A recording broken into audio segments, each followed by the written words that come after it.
Bismillahirrahmanirrahim. Assalamualaikum warahmatullahi wabarakatuh.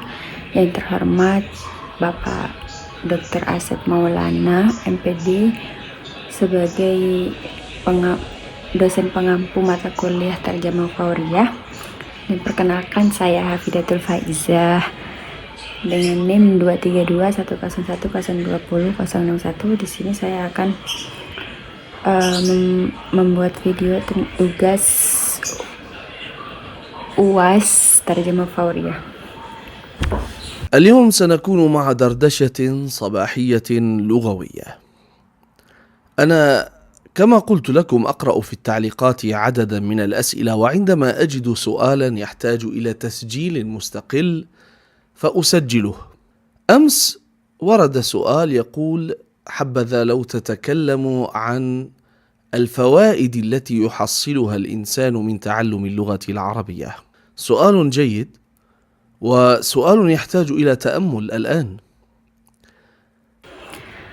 Assalamualaikum warahmatullahi wabarakatuh. Selamat datang dan semoga pagi kalian menyenangkan. Pada pagi hari ini kita akan berbincang santai mengenai bahasa. Seperti yang saya pernah sampaikan, saya sering membaca berbagai pertanyaan di kolom komentar. Ketika saya menemukan pertanyaan yang memerlukan penjelasan khusus, saya membuat rekaman tersendiri untuk menjawabnya. Kemarin, ada pertanyaan yang meminta saya menjelaskan manfaat yang diperoleh seseorang dari mempelajari bahasa Arab. Pertanyaan ini sangat baik dan layak untuk direnungkan. في البداية لا بد أن نقول إن تعلم أي لغة يعد مفيدا لتعرف ثقافة شعب، لنمو ذهني، لكثير من الأمور التي تجعل الإنسان أكثر قدرة على التواصل مع الحياة، وأكثر قدرة على التفاؤل، وأكثر قدرة على الانشغال بالأمور الهامة والابتعاد عن الأمور السلبية.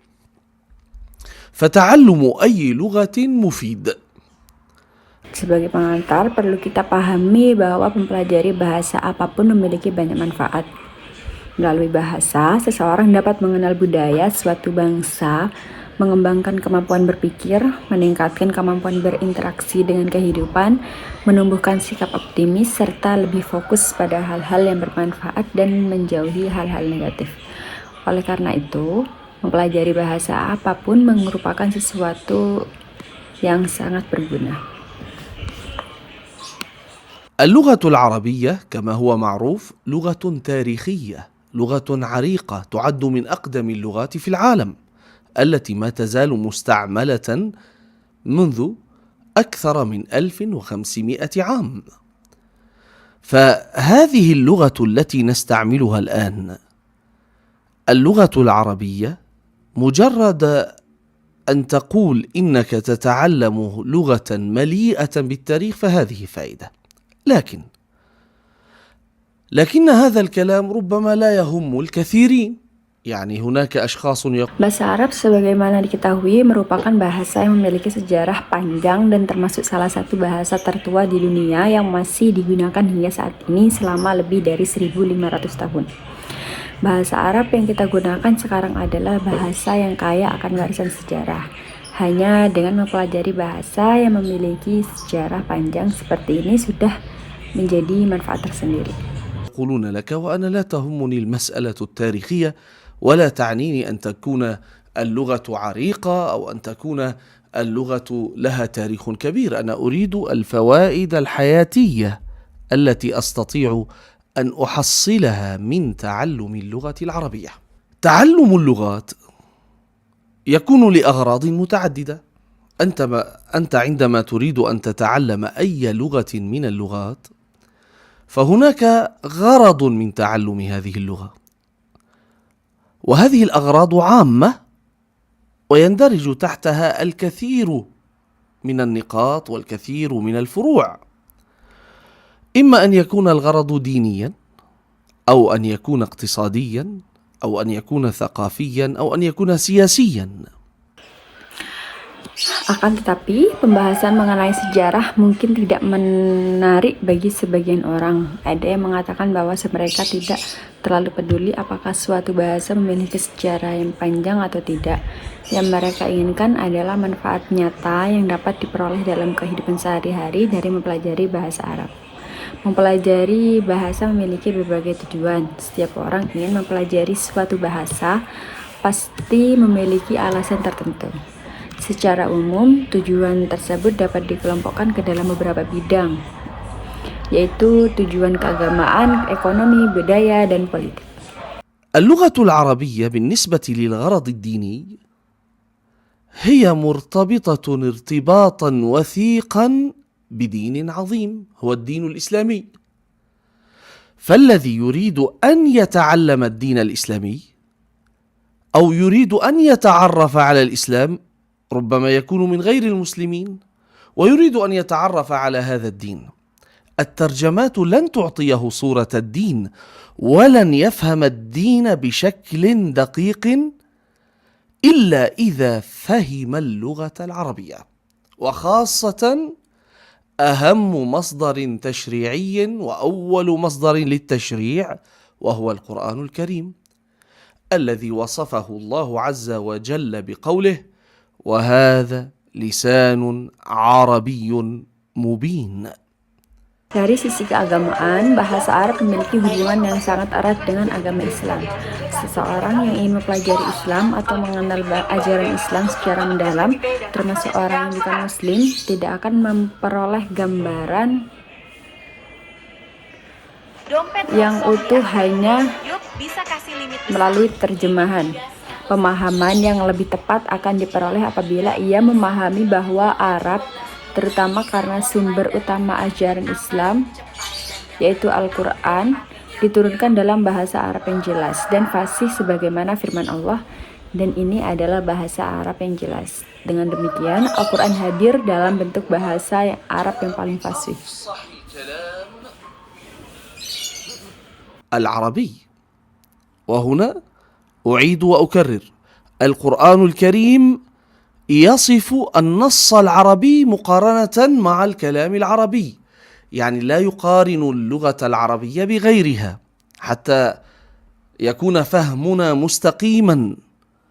الله عز وجل عدل، كل لغة لها أهمية، وأعطى لكل إنسان لغة يستطيع أن يتفاهم من خلالها مع الناس. فالتفاضل في القرآن لا يقارن الله عز وجل بين اللغة العربية وبين غيرها من اللغات، وإنما الله عز وجل يبين في كثير من الآيات أن هذا القرآن من لغتكم أيها العرب، يقول للذين كفروا به، للذين لم يؤمنوا به، إن هذا القرآن من لغتكم، وهو مبين واضح، وهو من أعلى الكلام ومن أبلغ الكلام، فلا تستطيعون أن تأتوا بمثله. وكذلك لماذا لا تؤمنون به وهو يأتيكم بالحقائق؟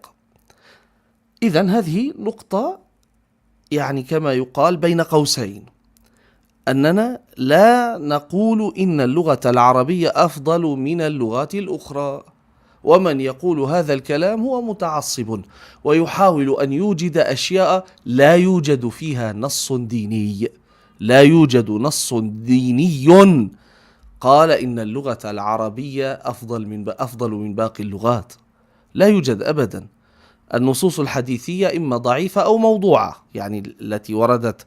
Di sini saya akan menegaskan kembali bahwa Al-Quran menjelaskan keunggulan bahasanya dibanding dengan bentuk bahasa Arab yang digunakan masyarakat Arab pada saat itu. Bukan membandingkan bahasa Arab dengan bahasa-bahasa lain di dunia, Allah memberikan nilai dan fungsi kepada setiap bahasa, serta menjadikan setiap manusia memiliki bahasa yang dapat digunakan untuk berkomunikasi dengan sesamanya. Dalam Al-Quran, Allah tidak membandingkan bahasa Arab dengan bahasa lainnya. Yang dijelaskan adalah bahwa Al-Quran diturunkan dengan bahasa yang dipahami oleh bangsa Arab. Bahasa yang jelas, indah, dan serta sangat tinggi nilai sastranya. Oleh karena itu, mereka tidak mampu membuat sesuatu yang setara dengannya. Selain itu, Al-Quran juga membawa berbagai kebenaran yang seharusnya menjadi alasan bagi mereka untuk beriman. Sebagai catatan penting, kita tidak boleh mengatakan bahwa bahasa Arab lebih baik daripada semua bahasa lainnya. Pernyataan seperti itu merupakan sikap yang berlebihan dan tidak memiliki dasar yang jelas dalam ajaran agama. Tidak ada nas agama yang secara tegas menjelaskan bahwa bahasa Arab lebih unggul daripada seluruh bahasa di dunia. Keistimewaan bahasa Arab terletak pada kedudukannya sebagai bahasa Al-Quran dan warisan peradaban yang besar. منسوبة إلى النبي عليه الصلاة والسلام. وأما القرآن فهو يصف النص القرآني مقارنة مع اللغة العربية، ليس مقارنة مع اللغات الأخرى. تمام، نعود إلى موضوعنا. طيب، أنا أريد أن أتعلم اللغة العربية لأفهم القرآن. هذه أول فائدة، وهي فائدة عظيمة، لأنك قد تقرأ تفاسير مترجمة، وقد تقرأ آراء الناس في النص القرآني أيضا مترجمة، لكن عندما تتقن اللغة العربية وتفتح القرآن الكريم تقرأ النص المنزل من الله باللغة العربية، فتستطيع أن تفهم مراد الله أنت، وتستطيع أن تتعرف على حقيقة النص القرآني بلغته التي أنزل بها. وكذلك الحديث النبوي، أنت عندما تفهم اللغة العربية ستبدأ بقراءة النص الحديثي قراءة معتمدة على مخزونك اللغوي، فعندما تصبح متقنا لهذه اللغة ستستطيع أن تفهم المراد من الحديث. لن تلجأ إلى الترجمات، لأن هناك ترجمات تكون أحيانا نابعة من فهم الإنسان، يعني يترجم الحديث. Tidak terdapat hadis yang sahih yang menyatakan bahwa bahasa Arab lebih unggul daripada bahasa-bahasa lainnya. Riwayat yang dinisbatkan kepada Nabi Muhammad SAW mengenai hal tersebut umumnya lemah atau bahkan palsu. Adapun Al-Quran menjelaskan keistimewaan bahasa Al-Quran dibandingkan dengan bahasa Arab yang digunakan masyarakat Arab saat itu, bukan dibandingkannya dengan bahasa-bahasa lain. Kembali kepada pokok pembahasan, manfaat pertama mempelajari bahasa Arab adalah untuk memahami Al-Quran. Manfaat ini sangat besar karena seseorang mungkin hanya membaca tafsir atau pendapat para ulama dalam bentuk terjemahan. Namun, ketika ia menguasai bahasa Arab dan membaca Al-Quran secara langsung, ia dapat memahami maksud firman Allah sesuai bahasa aslinya. Demikian pula dengan hadis Nabi, seseorang akan mampu memahami maknanya tanpa harus bergantung sepenuhnya pada terjemahan yang terkadang dipengaruhi oleh pemahaman dan sudut pandang penerjemah. Dengan menguasai bahasa Arab, seseorang dapat memahami agama langsung dari sumber-sumber aslinya. Selain itu, kemampuan bahasa Arab juga memudahkan dalam mempelajari kitab-kitab fikih, tafsir, dan ilmu hadis. Bagi mereka yang ingin mendalami ilmu syariat, penguasaan bahasa Arab akan membuka jalan yang lebih mudah untuk memahami, mengembangkan, dan bahkan menulis karya ilmiah dalam bidang tersebut. Oleh karena itu, para pengkaji Islam yang menguasai bahasa Arab umumnya memiliki pemahaman yang lebih rasional, adil, dan ilmiah. Inilah manfaat utama bahasa Arab dari sisi keagamaan. ومعه فهمه وفكره واعتقاده فيضع لك أفكاره في هذا الحديث.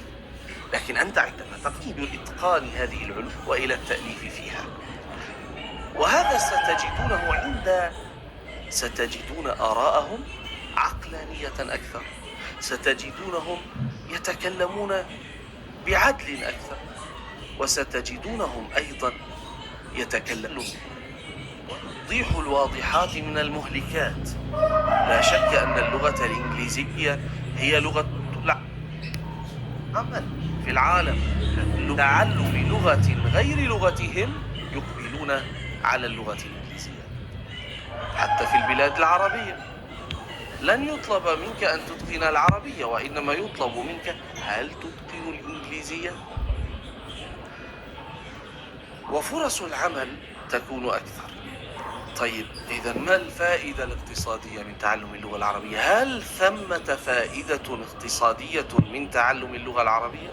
نعم، ليست بمستوى الفائدة الاقتصادية التي تتمتع بها اللغة الإنجليزية أو كثير من اللغات الأخرى، ولكنها لها سوقها، وسوقها يتوزع أولا على التعليم. سوق التعليم من ناحية الاستثمار الاقتصادي. Selanjutnya, pembicara beralih pada manfaat ekonomi dari mempelajari bahasa Arab. Ia menjelaskan bahwa tidak dapat dipungkiri bahasa Inggris merupakan bahasa internasional yang paling dibutuhkan dalam dunia kerja. Orang yang menguasai bahasa Inggris umumnya memiliki peluang kerja yang lebih luas, bahkan dalam bidang pengajaran bahasa Arab. Hal ini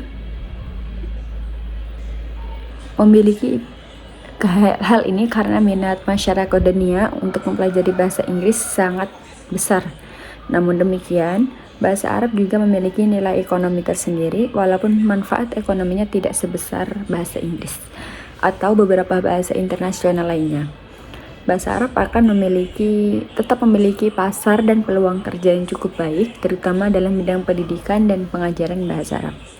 سوق التعليم من ناحية الاستثمار الاقتصادي. وطبعا أنا أقول لكم يعني لن تصبح غنيا بتعليم اللغة العربية إلا إذا كان الله قد قدر لك فتحا ما، يعني بحيث يصبح طلابك أعدادهم هائلون، مراكز علمية كبيرة تعطيك مبالغ كبيرة، وقتها يمكن أن تصبح غنيا وأنت تعلم اللغة العربية.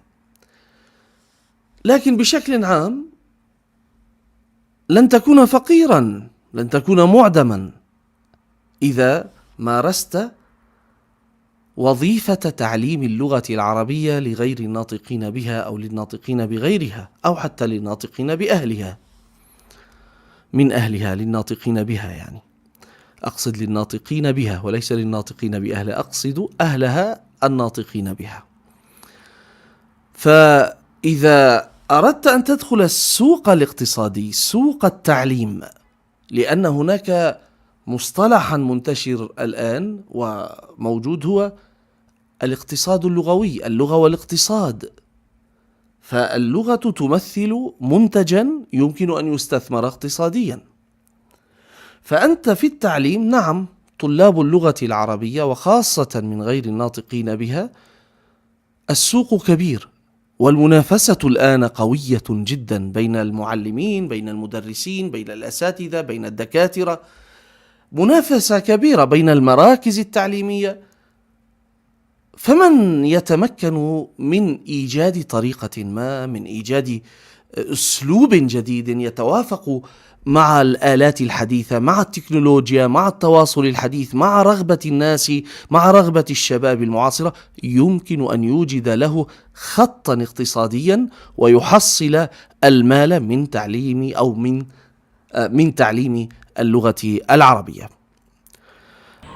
Bidang pendidikan merupakan salah satu pasar yang dapat dimanfaatkan secara ekonomi dalam pembelajaran bahasa Arab.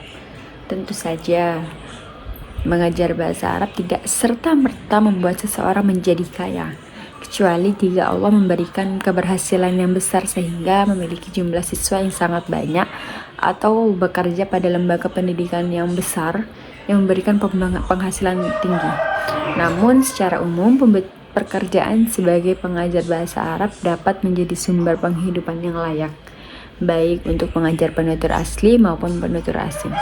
Saat ini dikenal istilah ekonomi bahasa, yaitu pemanfaatan bahasa sebagai aset yang dimiliki nilai ekonomi dalam bidang pendidikan, khususnya pengajaran bahasa Arab.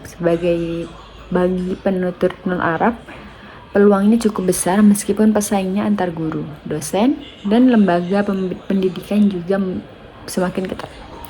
Oleh karena itu, siapapun yang mampu menghadirkan metode pembelajaran yang kreatif, memanfaatkan teknologi modern, serta menyesuaikan diri dengan kebutuhan generasi muda, memiliki peluang untuk memperoleh keuntungan ekonomi dari pengajaran bahasa Arab. أخيرا أقول،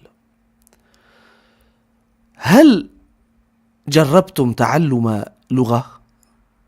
يعني هل جربتم تعلم أي لغة؟ ليست اللغة العربية وحدها. كيف أصبحت نفسيتكم؟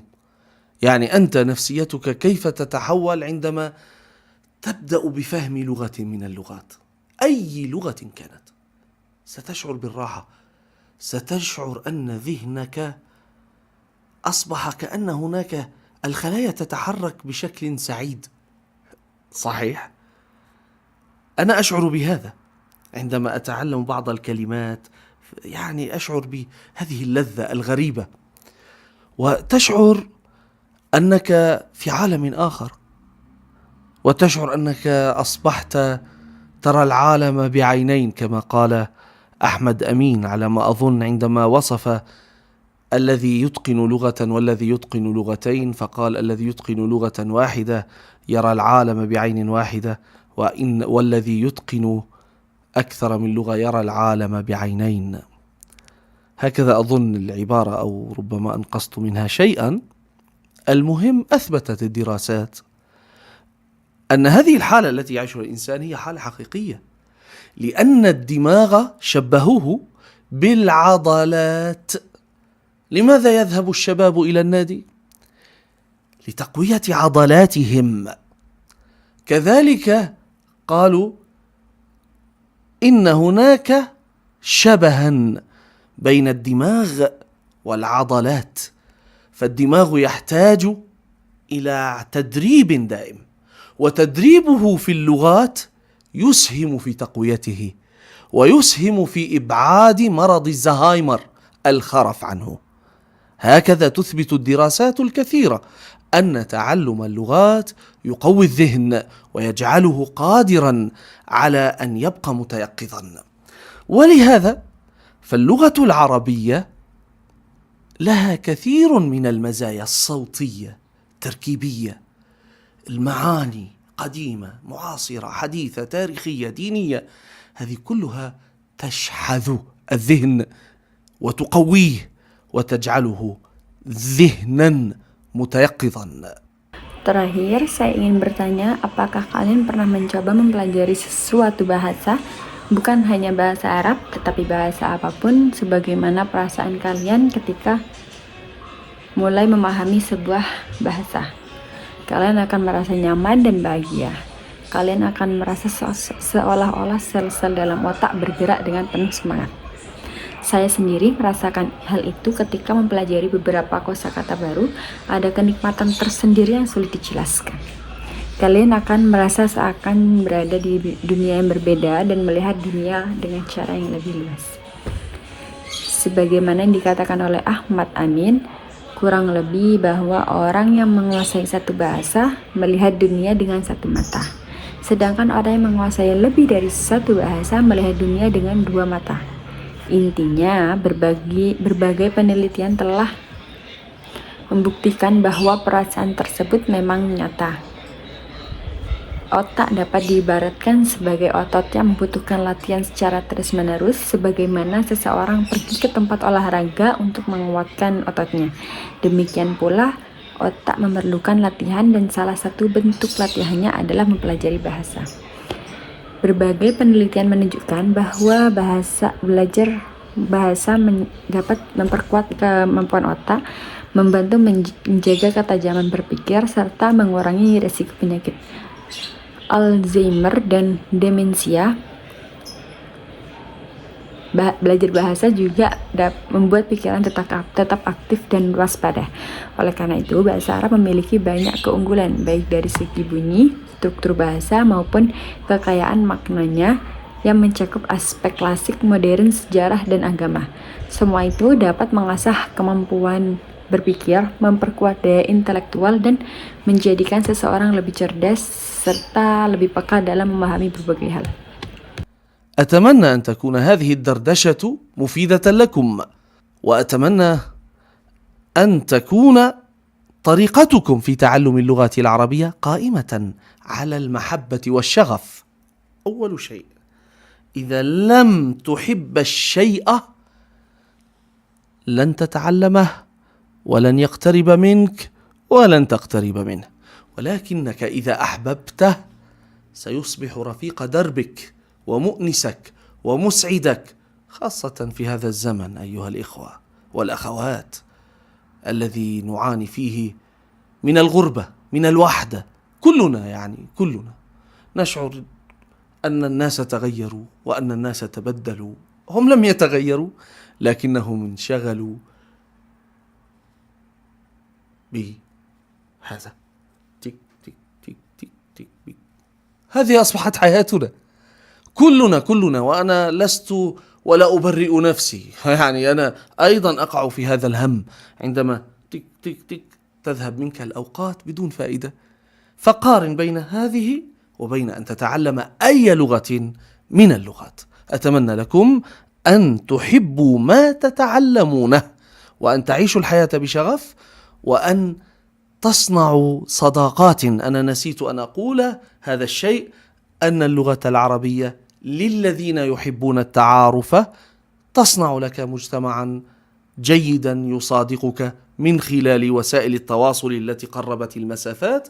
يمكن أن توجد أشخاصا تتحدث معهم باللغة العربية، سواء كانوا من العرب أو من غير العرب الذين يتعلمون اللغة العربية. يكفي إلى هذا الحد، فقد أطلت كثيرا. وهذه الدردشات هذه طبيعتها، أنها عبارة عن، لمن يسأل ما معنى الدردشة، هكذا نتكلم بدون حدود، بدون تحفظ، نتكلم كلاما حبيا كأننا أصدقاء وكأننا أهل وأقارب. تحياتي لكم وإلى لقاء جديد، أستودعكم الله الذي لا تضيع ودائعه، والسلام عليكم ورحمة الله wabarakatuh. Demikianlah obrolan singkat mengenai manfaat mempelajari bahasa Arab pada masa yang kita jalani saat ini. Saya berharap perbincangan ini bermanfaat bagi kalian, dan saya juga berharap proses belajar bahasa Arab dibangun di atas rasa cinta dan semangat. Jika seseorang tidak mencintai sesuatu, maka ia tidak akan mampu mempelajarinya dengan baik dan tidak akan merasa dekat dengannya. Sebaliknya, jika ia mencintainya, maka hal itu akan kembali menjadi teman perjalanan, penghibur, dan penolong dalam hidupnya. Terlebih pada zaman sekarang ketika banyak orang merasakan kesepian dan keterasingan, kita sering merasakan bahwa manusia telah berubah. Padahal sebenarnya mereka hanya sibuk dengan berbagai urusan dan teknologi yang mengisi kehidupan sehari-hari, sehingga banyak waktu terbuang tanpa melihat. Karena itu, lebih baik memanfaatkan waktu tersebut untuk mempelajari bahasa dan mengembangkan diri. Saya juga berharap kalian dapat membangun persahabatan melalui bahasa Arab, karena bahasa ini memungkinkan seseorang berkenalan dengan banyak orang, baik dari kalangan Arab maupun non-Arab, melalui media komunikasi yang telah mendekatkan jarak antar manusia. Sampai di sini pembahasan kita, karena saya telah berbicara cukup panjang. Memang begitulah hakikat sebuah obrolan santai, yaitu percakapan yang berlangsung secara akrab tanpa ada batasan, seolah-olah kita adalah teman, keluarga, dan atau kerabat dekat. Saya mengucapkan salam dan sampai jumpa kepada kesempatan berikutnya. Saya titipkan kepada Allah yang maha menjaga dan tidak pernah menyia-nyiakan titipannya. Wassalamualaikum warahmatullahi wabarakatuh.